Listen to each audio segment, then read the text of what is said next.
do you think will go on there?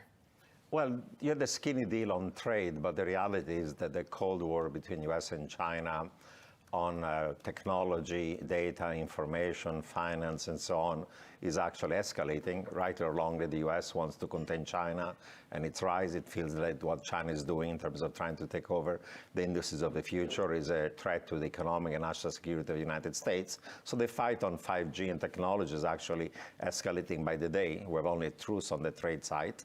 And I think that the lesson that you are learning in Washington is to say, you see, we're at the beginning of deglobalization, of decoupling, of reshoring, of fragmentation of the global economy. And Wilbur Ross went and he said, you see, this is another good reason to reshore production to the United States. So I think that one of the other shocks that are negative supply shock is the reach peak globalization, and now you have deglobalization. And slowly, slowly, there'll be a decoupling and fragmentation of the global economy. You'll have balkanization of the global supply chain. You cannot rely anymore on China. You have to reshore it and so on. And this is an additional argument for going that direction. Now, you are disrupting the allocation of capital labor across the world. That implies lower potential growth, higher cost of production, and potentially over time inflation. So I think that if we're thinking about negative supply shocks to the global economy, is not just what's going to happen with the environment, what's going to happen maybe with the shocks in the Middle East from oil prices, what's happening with trade, protectionism, and inward-oriented policies by many countries. But these pandemics also is another lesson that deglobalization is going to continue, and the conflict between US and China is going to escalate. By the way, in China right now there is a conspiracy theory, because they say, how come that in 6 months we got a swine flu, a bird flu, coronavirus? We have our major financial center, Hong Kong, rocked by protests. We have a pro-independence candidate winning in Taiwan. And the U.S. Navy is becoming much more aggressive in the East and South China Seas, in the Strait of Formosa. The feeling in Beijing is there is a conspiracy to contain China, to contain its rise, to damage. And even some people in Washington want regime change in China. If you talk to Steve Bannon, he wants war with China. If you talk to Peter Navarro, he says that from China will respond accordingly.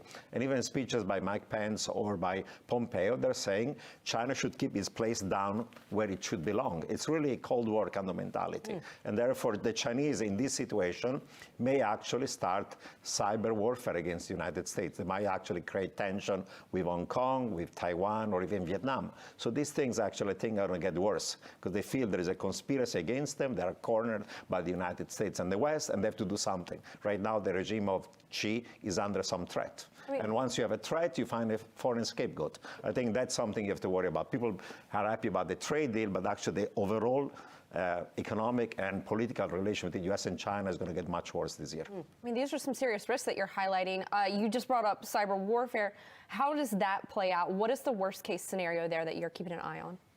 Well, you know, we have imposed sanctions against Russia, China, Korea, Iran, and economic and financial sanctions, and they cannot respond to us with conventional power because we are stronger from a conventional point of view. So if you're a weaker rival of the US and you want to contain the US, what you do is asymmetric warfare. Asymmetric warfare means you try to weaken your enemy from inside. And how you do it? With cyber warfare. Suppose that all of them, and they're going to do it to different extents, Russia, Iran, North Korea for sure, but even China at this point, suppose they interfere with the election. They do misinformation and fake news and deep fakes, and they try to undermine the primaries and so on.